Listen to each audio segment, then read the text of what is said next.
Hi అండి. నేను మీ నీల. ఈరోజు కర్బూజా ఫలూదాతో మీ ముందుకొచ్చేసాను. సమ్మర్‌లో ఇది తాగడానికి కూల్‌గా చాలా చల్లగా బావుంటుంది. మీరు కూడా తప్పకుండా ఒకసారి ట్రై చేసి చూడండి. ఇప్పుడు కర్బూజాని కట్ చేసుకొని దాని లోపల ఉన్న గింజలను ఒక స్ట్రైనర్‌లో వేసుకొని పిండితే వాటర్ వస్తాయి. ఆ వాటర్ కూడా వేస్ట్ చేయకుండా జ్యూస్‌లో వేసుకోవచ్చు. ఇది చాలా తక్కువ టైంలో ఈజీగా చేసేసుకోవచ్చు ఎవరైనా సరే. ఇప్పుడు కర్బూజాలోని మొత్తం గుజ్జంతా ఒక మిక్సీ గిన్నెలో వేసేసుకోండి. ఆ షెల్ మాత్రం పాడేయకుండా పక్కన పెట్టుకోవాలి. దానిలో జ్యూస్ వేసుకోవచ్చు.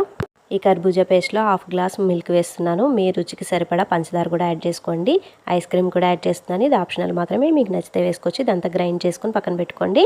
కర్బూజా షెల్స్ తీసుకుని దానిలో ఉడకబెట్టుకున్న సేమియా వేసుకుని సబ్జా కూడా వేసుకోవాలి. అవి టేస్టీగా ఉంటాయి పంటి కింద తగిలినప్పుడు.